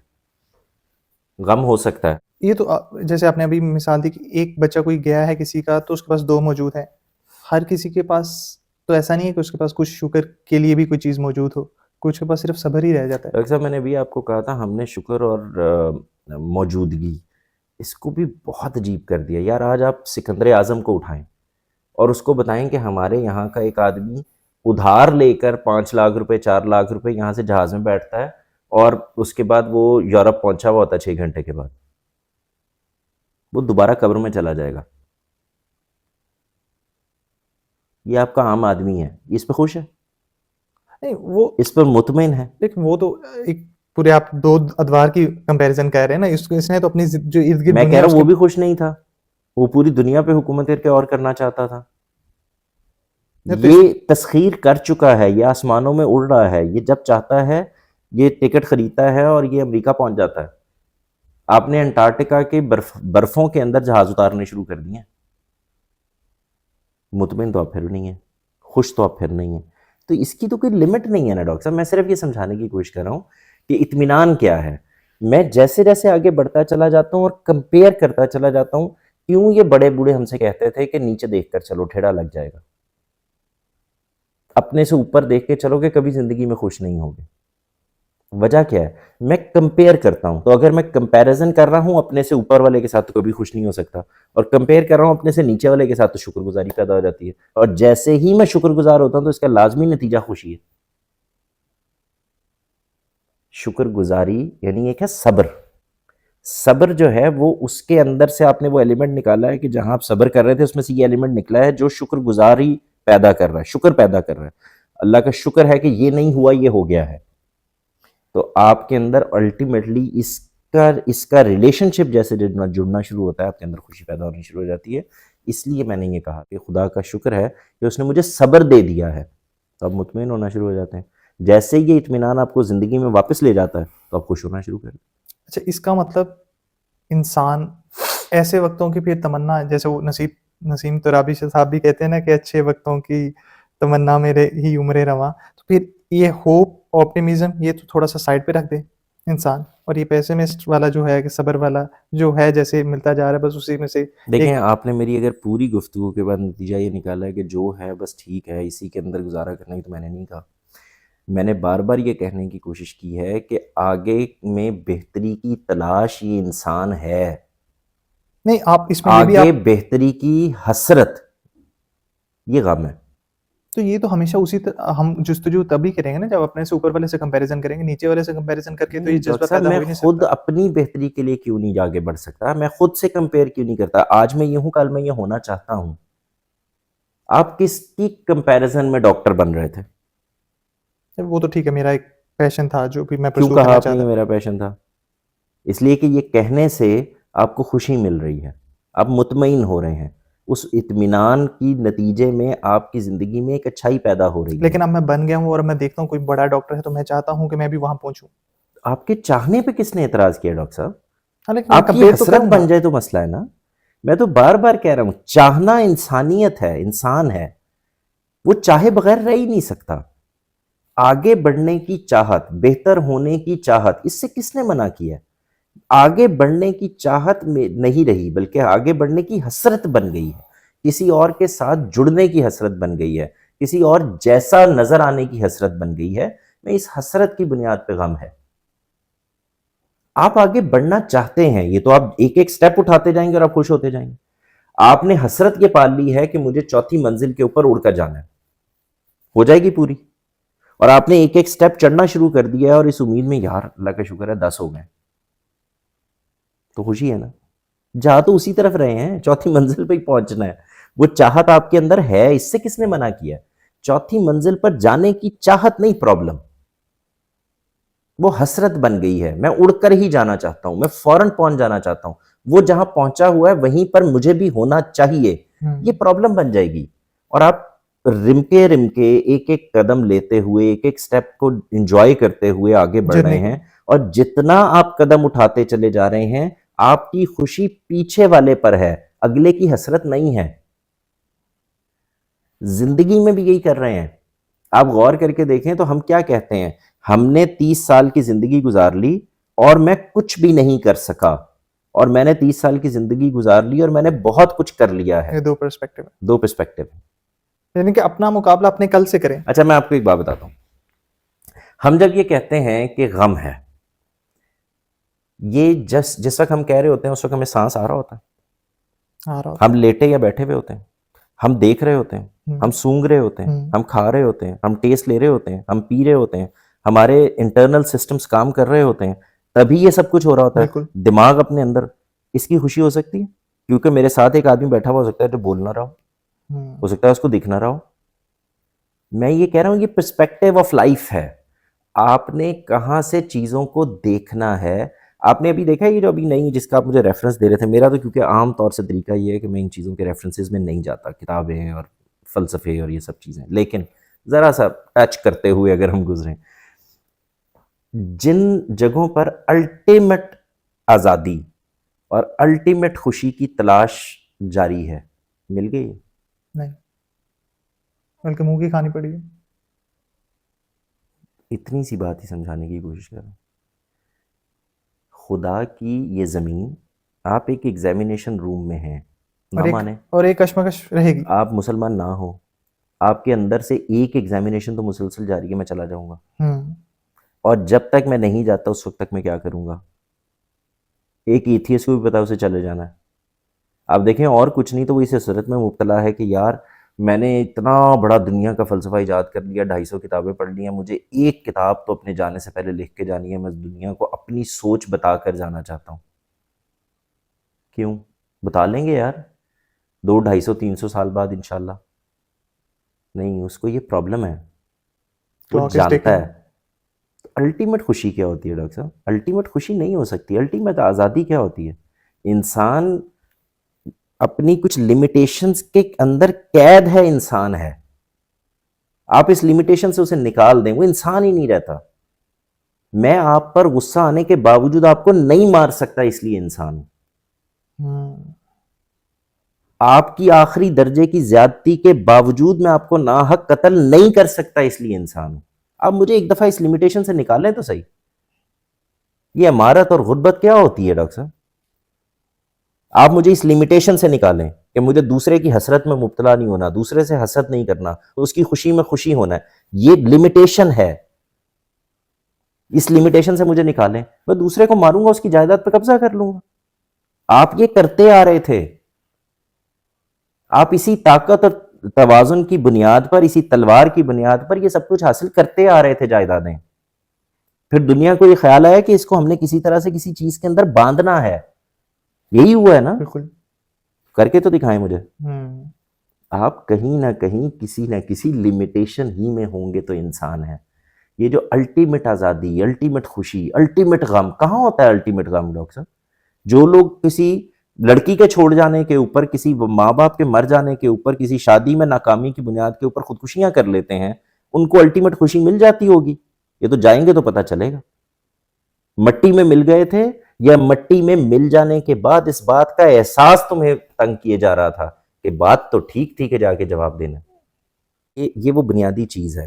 वो जो गालिब ने कहा था ना कि मर के भी चैन ना पाया तो किधर जाएंगे, ये क्या है? यानी वो ये क्या कह रहा है? वो ये कह रहा है कि चैन तो मुझे यहां पर भी नहीं आया ना, लेकिन लोग कहते हैं कि चैन आ जाएगा जब वहां जाएंगे। तो अगर वहां पर भी चैन ना आए तो फिर किधर जाएंगे? क्योंकि वो तो अल्टीमेट है ना। अर्ज ये है कि आप हसरत में रहना चाहते हैं, कभी खुश नहीं हो सकते। आप मौजूद में मुतमिन रहना चाहते हैं तो आप लाजमन पीछे से कंपैरिजन करेंगे, नीचे से कंपैरिजन करेंगे, अपने से कम तर में कंपैरिजन करेंगे, तभी आपके अंदर शुक्र पैदा होगा। आप इस पर शुक्रगुजार होंगे तो खुश होंगे। आप शुक्रगुजार नहीं हैं तो आप याद रखिए आपके लिए कोई जगह नहीं है। ये जो हम मौजूद में खुशी भी देख रहे होते हैं, ये भी हम दूसरे की देख रहे होते हैं। डॉक्टर साहब, आपने कभी गौर किया? हम ये देख रहे, हम इस हसरत में मुब्तला हो रहे होते हैं, यार ये कितना मुतमईन है, ये कितना खुश है, फिर हम खुश हो जाएंगे। मैं कितना मुतमईन हूं, मैं कितना खुश हूं, मैं कितना राजी हूं, मैं कितना सब्र में हूं, खुशी इससे मिलनी है। यानी कि हमारे खुशियां भी और गम भी उधार के हैं। उधार होते हैं। उधार क्या, हसरतें हैं। सिर्फ हम दूसरे की खुशी में हसरत महसूस करके गमगीन हैं। ठीक, आपकी जो आपने बात मान ली, और इसमें बहादुर शाह वाली बात पे कहते हैं कि इन हसरतों से कहो कहीं और जा बसे। ठीक हो गया। एक बात जो हमने पीछे कर रहे थे, मैं चाहूंगा उस पर हम जरा बात करें। आपने कहा था कि कुछ इंसान होते हैं वो उस गम से निकल ही नहीं पाते, कुछ 20-30 दिन में निकल गए, जो भी उसको गम के मुताबिक। अब ये भी आजकल या हर दौर में ही होता होगा ये फिनोमेना। इंसान जरा सेल्फ पिटी मोड में चला जाता है, वो अपने गमों पे ऑब्सेस करना शुरू कर देता है। जैसे है ना फ्राज कभी कि हमने बाजार में जख्मों की नुमाइश नहीं की, तो वो जख्मों की नुमाइश को अपने गोल्ड मेडल के तौर पे पहन लेने लग पड़ता है अपने गमों को। ये कितना मोहलिक हो जाता है कि इंसान इस मोड में रहना शुरू कर दे और उसको अपना नॉर्मल मोड बना के जिंदगी गुजारना शुरू कर दे। डॉक्टर साहब, इसमें भी देखें वही वाली बात है जो हम पीछे कर रहे थे। मैंने अपने गमों को बताकर उनसे इत्मीनान हासिल करने की कोशिश करनी शुरू कर दी है। मतलब क्या हुआ, मैं गम बता रहा हूँ ताकि आपसे सिंपथी लूँ और आपकी सिंपथी में सुकून महसूस करूँ। फिर वो लैंड आउट कर दिया। फिर लैंड आउट कर दिया। मैं अपने आप को मुतमईन नहीं कर रहा, अपने पास नहीं इख्तियार रखा। मैं अपने आप को मुतमईन भी नहीं कर रहा। मैं आपको गम बता के जब आप मुझे कहते हैं अच्छा यार बहुत बुरा हुआ है तुम्हारे साथ, ये तो नहीं होना चाहिए था, तुम्हारे साथ ही ऐसा क्यों हुआ, मैं इसमें इत्मीनान महसूस करना शुरू कर देता हूँ। तो मैंने आपसे असल में वो जो सिंपथी है वो लेकर खुद को मुतमईन करना शुरू कर दिया। ये इत्मीनान भी उधार का है। फिर आपसे नहीं मिलेगा। आप कितने दिन मेरी गम को सुनेंगे? आपके तो अपने 10 गम हैं, तो आप 2 दिन सुनेंगे, 4 दिन फिर मैं नया इंसान ढूंढना शुरू कर दूंगा किसी और आप कहेंगे यार इसके तो रोने ही नहीं खत्म होते, मुझे कोई और इंसान ढूंढना चाहिए। फिर मैं भी कोई इंसान ढूंढना शुरू करूंगा, फिर मैं उसको जाके अपने गम सुनाने शुरू कर दूंगा। ये नेवर एंडिंग है। There is no end to it. एक विशियस साइकिल बन जाएगा। ये विशियस साइकिल है जिसमें आप फंस जाते हैं। ये वो सर्कल है जिससे आप कभी नहीं निकल सकते। तो आपको किसी एक जगह पर ब्रेक लगानी पड़ती है। ये जो आपने बात की कि आम आदमी बड़ा वाइज होता है, उसमें बड़ी विजडम होती है, ये बात तो ठीक है। उसकी भी जिंदगी की कोई ना कोई फिलॉसफी तो उसने बनाई होती है जिस पे वो जिंदगी जी रहा होता है। लेकिन जो आम आदमी का मसला है कि वो जो आप तब से बात कर रहे हैं कि अकबर से कंपैरिजन करें कि आज जो छोटी छोटी हमारे पास खुशियां हैं ये बादशाहों को भी मैसर नहीं थी, लेकिन अभी भी वो इन छोटी छोटी चीज़ों को उस तरह नहीं लेता, उनको खुशी उनमें से नहीं खुशी अच्छा नहीं लेता है डॉक्टर साहब। देखें ये वो बड़ी चीज़ों के बड़ी कुछ बड़ा होने के इंतजार में रहता है। हाँ, तो ये कहें कि वो छोटी चीज़ों को फॉर ग्रांटेड लेता है। हाँ। मैं आपको एक मिसाल देता हूँ। आपकी हो सकता है कि हसरत तो ये हो कि मेरे पास मर्सिडीज होनी चाहिए, बीएमडब्ल्यू होनी चाहिए, और आप मेरे सामने बैठे हुए हैं। अगर अभी ये सोचते हुए और ये सारी गुफ्तगू करते हुए आप उठने का फैसला करें और ना उठ पाएं, तो आपकी बड़ी हसरत उठना होगी या मर्सिडीज और बीएमडब्ल्यू? उठना होगा। तो फिर ये खुशी क्यों नहीं है कि मैं जब चाहता हूँ मैं उठ जाता हूँ, मैं जब चाहता हूँ मैं देख लेता हूँ, मैं जब चाहता हूँ मैं सो जाता हूँ, मैं जब चाहता हूँ मैं सांस लेता हूँ, मैं जब चाहता हूँ मैं सांस रोक सकता हूँ, मैं सुनता हूँ, मैं समझता हूँ। ये दुनिया, ये जब हम ये कहते हैं ना कि तुम करोड़ों ने खुशियों से गुजर रहे हो, इनको तुम फॉर ग्रांटेड लेते हो। असल में जो चीज़ इंसान को मुसलसल मुयस्सर होती है और उसको सबके पास होती है। और सबके पास होती है, उसको फॉर ग्रांटेड लेना शुरू कर देता है। ये हम्म। कभी सोचा ही नहीं मैंने। मैं अभी आपसे कह रहा हूँ कि आपके जहन में बेहतरीन दुनिया का मंसूबा चल रहा हो सकता है कि मैं एक कंपनी बनाने जा रहा हूँ, मैंने एक चीज़ सोच ली है, मैं इसको लॉन्च करूंगा, दुनिया में मुसीबत पड़ जाएगी, मैं बिलियनर हो जाऊंगा, मैं मिलियनर हो जाऊंगा, मैं दुनिया का अमीर तरीन आदमी बन जाऊंगा, और अगले सेकंड में आपको पता चलता है कि मैं उठ ही नहीं पा रहा। और फिर वो सब खत्म, आपकी सबसे बड़ी सबसे यही बड़ी ये मसला हो चीज़ जाएगा। बन जाएगी। तो मैं ये अर्ज़ करने की कोशिश कर रहा हूँ कि अगर ये मुझे इत्मीनान देता है कि यार मैं चल तो पा रहा हूँ, मैं देख तो पा रहा हूँ, मैं सुन तो पा रहा हूँ, मैं सूंघ तो पा रहा हूँ, मैं महसूस तो कर पा रहा हूँ, मेरे अंदर कोई मोहब्बत का जज़्बा तो मौजूद है। मैं वो तमाम चीज़ें हासिल किए हुआ हूँ जिनको मैंने फॉर ग्रांटेड ले लिया है, वो मेरे पास मौजूद हैं। अब मैं इससे आगे बढ़ने की कोशिश में हूँ, तो मैं इसी को हसरत कह रहा हूँ। मौजूद का मतलब ये नहीं है कि मैं पीछे अगली की ख्वाहिश नहीं रखूँगा, वो ख्वाहिश हसरत नहीं बनने दूँगा, बस। खुदा ने अंधे इसलिए पैदा किए कि बीना देख सकें। बिल्कुल। मैं डॉक्टर साहब आपको ये बताऊँ, मैंने अपने 1-2 दफ़ा यहाँ पे ये बात कही है। मेरे बेटे को खुदा ने ज़ुबान नहीं दी, बोलता नहीं था, जिसकी डेथ हुई। आप यकीन करें कि मुझे हमेशा ये एहसास होता है कि खुदा ने, मैं बोल लेता हूँ। मुझे ये एहसास होने लगा आहिस्ता-आहिस्ता जब मैं सोचता था कि खुदा ने मेरे घर में ही, मेरे जैसे एक चर्ब ज़ुबान के घर में, जो मुसलसल बोलता है और ये समझता है कि वो बोल सकता है, उसके घर में एक बच्चा पैदा किया जिससे ज़ुबान ले ली। ये उसकी आज़माइश हो सकती है, हो, मुझे नहीं पता, वो तो कभी बोला नहीं, मुझे नहीं बताया उसने। ये मेरी आज़माइश थी डॉक्टर साहब। मुझे उसने मेरे घर में एक बच्चा जिसकी ज़ुबान नहीं थी, वो पैदा करके ये बताया कि औकात में रहो, जिसको तुम अपनी सबसे बड़ी चीज़ समझ रहे हो, जिस पर तुम नाज़ा हो, ये मेरे लिए ले लेना 1 सेकंड का काम है। और आप सोचें कि अगर मैं इसको ऐसे नहीं देख रहा, तो मेरी ज़िंदगी की सबसे बड़ी हसरत क्या, मेरा बच्चा बोलने लग जाए।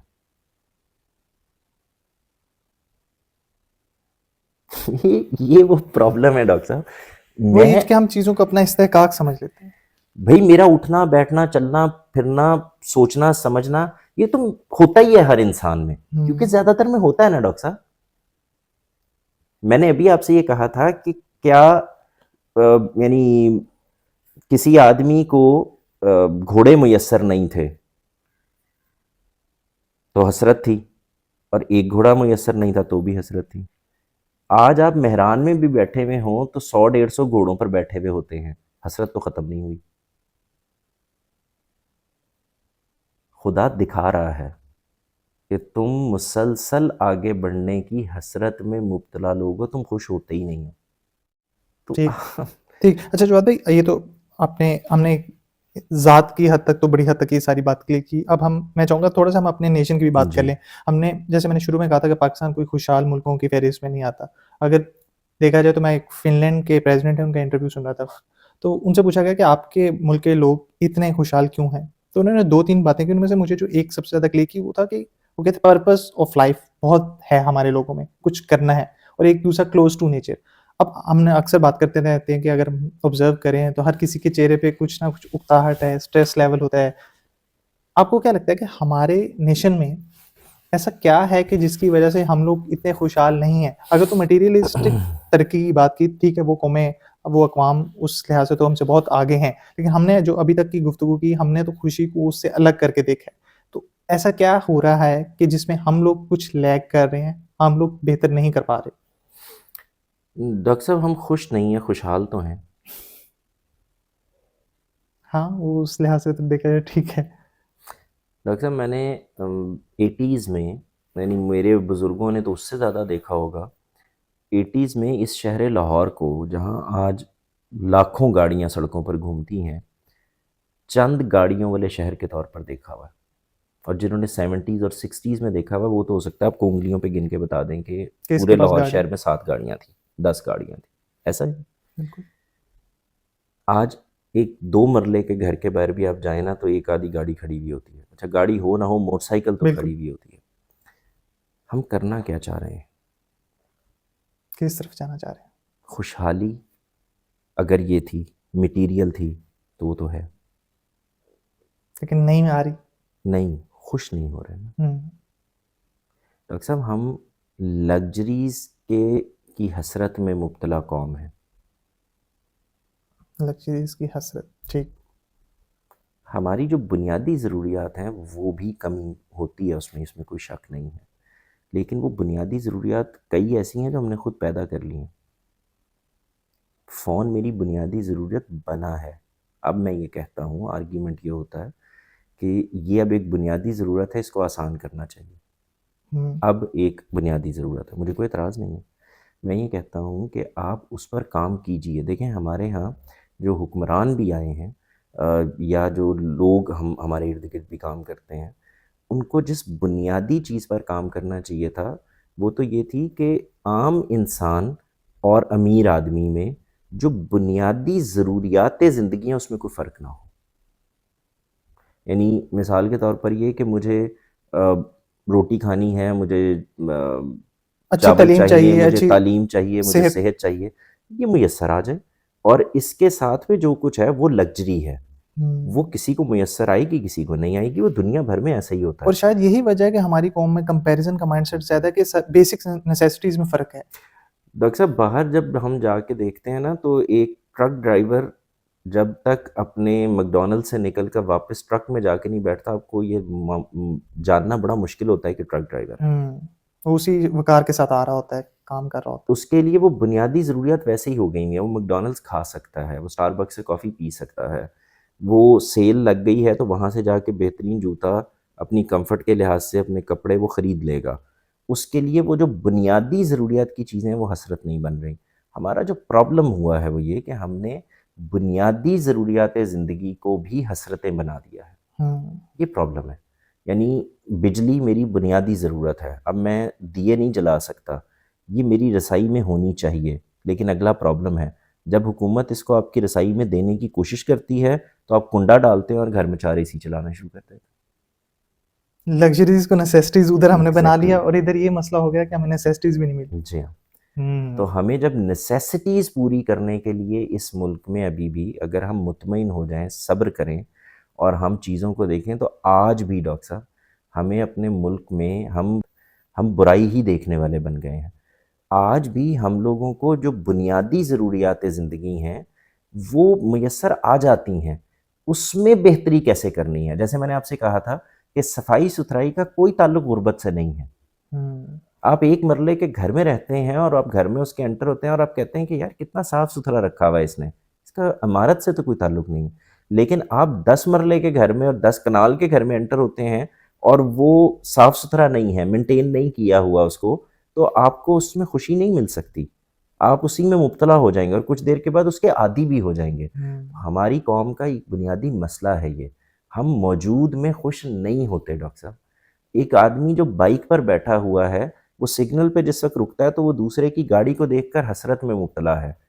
ये हसरत इंसान के अंदर रहती है, वो ख्वाहिश की हद तक रहे तो पॉजिटिव है, वो हसरत बच जाए तो प्रॉब्लमेटिक है। ठीक, अभी तक की गुफ्तगू में जवाब हमने खुशी गम को अलग करके भी देखा है, कैसे इंसान उसको परसीव करता है उसको भी देखा है, और फिर हमने उसको मुख्तलिफ चीज़ों के साथ जोड़ के माशरे की सतह पे भी उसको डिस्कस किया है। बस गुफ्तगू को अपने इख्तिताम की तरफ लेके जाते हैं। एक बात रह गई थी, मैं चाहता हूँ उस पर भी बात करें। ये जो हमने बार बार बात की कि अल्टीमेट खुशी वही है, आखिरत की कामयाबी, और उसके हसूल में ही इंसान को सरगर्दा रहना चाहिए, बाकी सारी तो लेकिन ये जो हम छोटे छोटे गोल्स के साथ खुशी को जोड़ लेते हैं। नहीं डॉक्टर साहब, वो अल्टीमेट खुशी वही है, मैं एक मुसलमान के तौर पर कह रहा हूँ।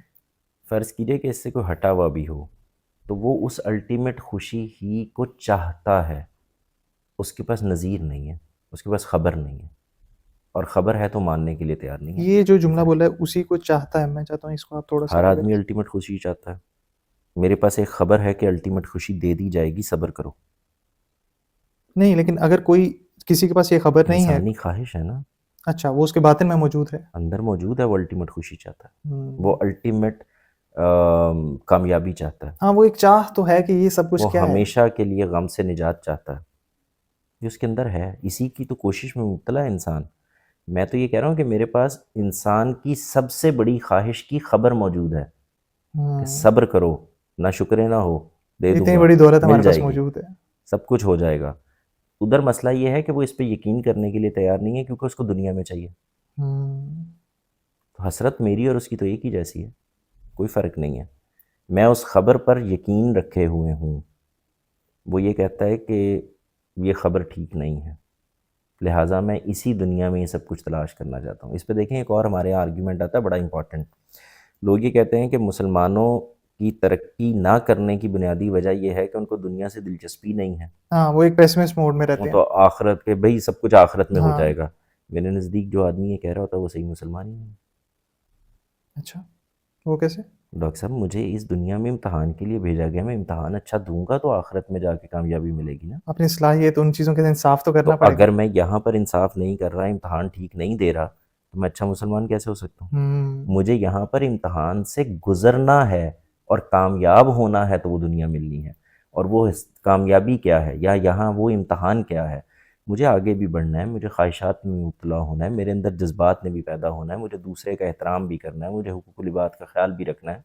मुझे अपनी ज़िंदगी के अंदर किसी स्टैटिक जगह पर नहीं खड़े हो जाना, वो इल्म की दुनिया हो या प्रैक्टिकल दुनिया हो, वो मेरी उसका हक ज़िंदगी, अदा करना है। मुझे उसका पूरा हक अदा करना है। अगर मेरे अंदर कोई सलाहियत मौजूद थी तो ये भी मेरे लिए एक इम्तहान की बात है, और हम्म, मेरे अंदर सलाहियत नहीं थी किसी चीज़ की तो ये भी इम्तहान है, मुझे इसी से गुजरना है। ये आर्ग्यूमेंट ही ठीक नहीं है। जो लोग ये कर रहे हैं, मुझसे अगर आप ये पूछें, तो वो असल में उस बुनियादी मैसेज को भी ठीक नहीं समझे हुए। दुनिया और माफिया से आज़ाद होकर जंगल में जाके बैठ जाने से आखिरत नहीं मिल जानी, इस इम्तहान से गुजरना ही पड़ना है, सब्र के साथ, शुक्र के साथ, अल्लाह को याद करते हुए, आखिरत के दिन पर यकीन रखते और हुए, भरपूर परफॉर्मेंस तब देने के जाके साथ। भरपूर परफॉर्मेंस देनी, अपनी ज़िंदगी की तमाम तर सलाहियतों को इकट्ठे करके इस दुनिया के अंदर जीना है, उसका नतीजा वो है। अपना बेस्ट तो देना पड़ेगा। जी हाँ, तो पैसिव नहीं हो सकते। हम्म, तो ये जो हम पर एतराज़ किया जा रहा होता है कि असल में आप लोग इसलिए ये सब कुछ करते हैं, आप लोग सब कुछ उठा के आखिरत पे डाल देते हैं, तो जो लोग डालते हैं उनसे जाके बात करें। हम ये नहीं कह रहे, हम्म, वो खुदा भी ये नहीं कह रहा, मेरे मुताबिक एक आम आदमी की नज़र में, डॉक्टर साहब मैं फिर कह रहा हूँ, मैं ठीक। कोई आलिम की जगह से नहीं कह रहा, एक आम आदमी की जगह से जब मैं देखता हूँ, तो ये दुनिया मुझे बेहतरीन तरीके से गुजारनी है, अपनी पूरी एफर्ट के साथ, मेहनत के साथ, जज्बे के साथ, एहसास के साथ, जज्बात के साथ, ये दुनिया मुझे गुजारनी है, इस हौसले इस हौसले के साथ कि इसके अंदर गलतियां भी होंगी, कोताहियां भी होंगी, मुझे फिर उठना है, मुझे फिर चलना है, मुझे फिर आगे बढ़ना है, मुझे अपनी जो आगे आने वाली ख्वाहिशात है उनके अंदर मुब्तला रहना है, मुझे इसको और बेहतर करना है, मुझे लोगों के लिए आसानियां पैदा करनी है। ये सब करते हुए मैं इत्मीनान में हूँ कि मैं ये कर रहा हूँ, तो इसका इम्कान है कि मैं आखिरत में भी कामयाबी हासिल कर लूँगा। हम्म, तो ये ऐसा नहीं है कि यहाँ पे लाउबाली तरीके से ज़िंदगी गुजारने के नतीजे में ये सब कुछ हो जाएगा। तो मैं सिर्फ ये आपको कंपेयर करके बता रहा था कि कोई फ़र्क नहीं है। दुनिया के किसी एक आदमी में और मुसलमान में या मुझ में कोई फ़र्क नहीं, इस लिहाज से कि मैं भी अल्टीमेट खुशी और अल्टीमेट गम से निजात चाहता हूँ, अल्टीमेट कामयाबी चाहता हूँ, हमेशा खुश रहना चाहता हूँ, हमेशा कामयाबी चाहता हूँ। ये हैप्पीली एवर दुनिया आफ्टर का तो उधर ही हर होगा। आदमी यही चाहता है। मुझ में और उनमें फ़र्क ये है कि मेरे पास एक ख़बर भी है, और जब वो ख़बर है तो मैं उस पर यकीन भी रखता हूँ। उनके पास ख़बर है, यकीन नहीं। हम्म, नहीं बड़ी खूबी से आपने ये सारी बात एक्सप्लेन की है जो अभी अपनी आज की खूबसूरत गुफ्तगू का नहीं, इख्तिताम आप आखिरी सवाल अपना नहीं कर वो लें इसी तो में मैंने आपने अपनी बात क्लियर कर दिया ठीक था, ठीक है। इसमें हम डिसेक्टिंग कोड सेगमेंट पे मैं अपना है। इख्तिताम जी, करना चाहूँगा। इसमें ये इसको एक सवाल मैं पहले इसके साथ एक जोड़ दूँ जो रह गया मेरे ख्याल से, वो ये था कि कितना हमने आज, मुझे लगता है कोई लोग ऐसे ये सारा तासुर ना ले लेंगे, हमने पेसिमिस्टिक गुफ्तगू की है एंड थोड़ी सी ऑप्टिमिज्म भी लाते हैं कि इतना ज़रूरी है कि इन सारे गमों को इंसान एक एज़ ए अपॉर्च्युनिटी देखे। वो कहा जाता है ना कि तब तक ग्रेट डॉक्टर साहब करैक्टर। आपने कमाल कर दिया, मेरे सारे प्रोग्राम के बाद आपने फिर वही लफ्ज़ इस्तेमाल किया। इंसान अपनी ज़िंदगी में मौजूद सारी खुशियों को, भले वो छोटी-छोटी हैं, इसको ऑप्टिमिस्टिकली क्यों ना देखें? हुँ। गम के बारे में क्यों ऑप्टिमिस्टिक हो? मैंने तो सारी बात इस ज़रा पे की है। हमारा असल में वो ऐसी साख़्त बन गई है कि हम उस तरफ ज़्यादा मुतवज्जे होते हैं। यही कह रहा हूँ डॉक्टर साहब, मेरी ज़िंदगी में हर मिनट के अंदर, हर सेकंड के अंदर मैं आपको यानी मैं अगर बताना शुरू करूँ शायद कई दिन लग जाएँ। करोड़ों ऐसी चीज़ें जो मेरे इर्द-गिर्द हो रही होती हैं जिनको मैं फॉर ग्रांटेड ले रहा हूँ, वो खुशियाँ ही हैं।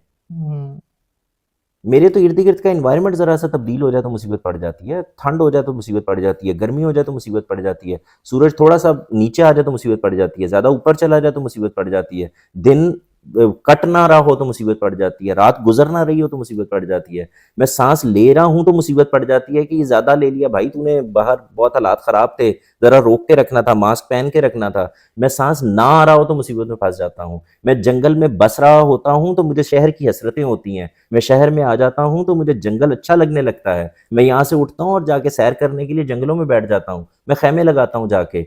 मेरी ज़िंदगी के अंदर वो सारी चीज़ें जो मुसलसल हो रही हैं, बगैर जाने, बगैर समझे, बगैर बूझे हो रही हैं।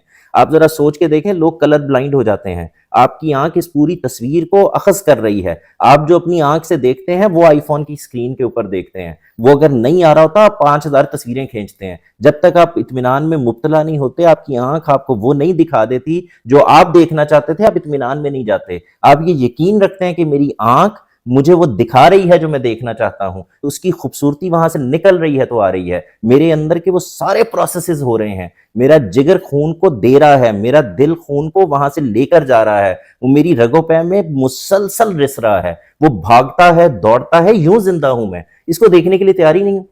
ये ऑप्टिमिज्म नहीं है। आप मुझसे कहें मैं इसके ऊपर पूरी तकरीर आपको करके दे दूंगा। ये ऑप्टिमिज्म है। डॉक्टर साहब फूल को मेरी आंख फूल बनाती है, कांटा मेरी आंख दिखाती है।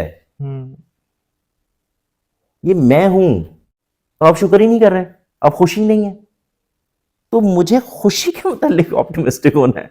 गम तो आ जाते हैं इधर उधर से निकल के, लेकिन इसके बावजूद जिंदगी और दुनिया ये खुशी की जगह नहीं है डॉक्टर साहब। यहाँ मुझे कुछ चीज़ों से को हासिल करके, कुछ चीज़ें जो मौजूद हैं उनमें और कुछ चीज़ों को हासिल करके खुश होना है।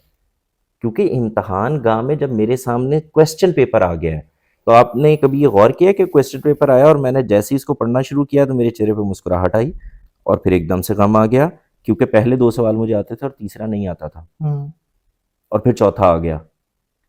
ऐसा होता है। तो यही ज़िंदगी है, ये क्वेश्चन पेपर है। इसके अंदर खुशी भी आ जाएगी, गम भी आ जाएगा। मैं उसको कैसे परसीव कर रहा हूँ, कैसे ले रहा हूँ, कैसे एक्ट कर रहा हूँ, मैं शुक्रगुज़ार कितना हूँ, मैं सब्र कितना कर रहा हूँ और मैं मुतमईन कितना हूँ, ये फ़ैसला कर देगा। मैं ये नहीं कह रहा ये सब कुछ आसान है।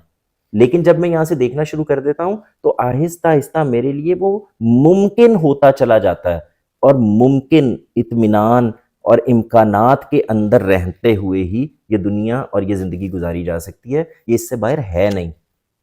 ठीक, चौधरी ये तो आपका शुक्रिया कि आपने इतनी हेवी डोज़ दी है हमें ऑप्टिमिज़्म की, लेकिन मैं वापस अपने डिसेक्टिंग कोड सेगमेंट की तरफ जाऊँगा, इस पे हम इख्तिताम करते हैं और इसमें मैं पूछना चाहूँगा कि जो हम माज़ी के सदमे होते हैं, ये किस तरह हमारे लिए मुअल्लिम का एक किरदार अदा करते हैं।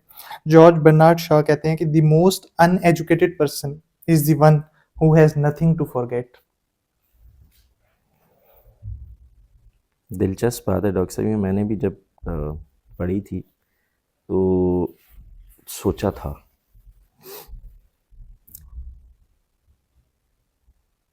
मेरे पास ज़िंदगी में भुलाने के लिए बहुत कुछ होता है डॉक्टर साहब। मेरे नज़दीक सबसे अनपढ़ आदमी वो है जिसके पास भुलाने की सकत नहीं है हुँ, हुँ, दिलचस्प। और बाज़ लोगों में नहीं होती, ज़्यादातर लोगों में नहीं होती। और मज़े की बात ये है कि जिनमें होती है, उनको खुशी को भुलाने की होती है, गम को नहीं। हम खुशी भूल जाते हैं, ज़्यादातर गम यही साथ होता है। चिमटाए रखते बिल्कुल। हैं। तो जो ये यानी ये बात ठीक है, मुझे कोई एतराज़ नहीं है उस हुँ, बात पर, लेकिन मैं वैसे आपसे ये कह रहा हूँ कि ये जो माज़ी का पछतावा है, ये गलती है। माज़ी की याद, ये तो बहुत ज़रूरी है। ये मेरा सासा है। एहसास है?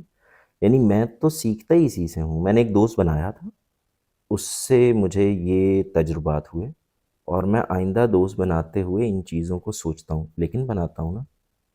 हुँ, तो मेरे नज़दीक तो ये दुआ करनी चाहिए, बात बहुत अच्छी है कि आपके अंदर वो जो भूल जाना, यानी यादें रहेंगी, और ये होता ही नहीं है डॉक्टर साहब। ये फ़लसफ़ियाना सी बात तो हो सकती है कि किसी की ज़िंदगी में कुछ भी भुलाने जैसा ना हो। नहीं, वो जब ये कह रहा होता है, तो असल में वो ये कह रहा होता है कि उसने बहुत सारी वो चीज़ें जो भुलाने के काबिल थी, भूल गया है। तब वो नॉस्टैल्जिया तो ये रहता है। तो रहता है। तो बचपन का होगा, जवानी का होगा, कॉलेज का होगा, यूनिवर्सिटी का होगा। तो खुदा से दुआ करनी चाहिए कि वो आगे बढ़ने की सकत दिए रखे, और पीछे वाली चीज़ें जो हैं, जो माज़ी है, उसके अंदर जो हसरतें हैं, जो गम हैं, उनको भूलने की इस्तिदाद भी दिए रखें, तो ज़्यादा बेहतरी हो जाएगी। आपके वक़्त का बहुत शुक्रिया जावेद भाई। अल्लाह आपका हाफ़िज़। शुक्रिया।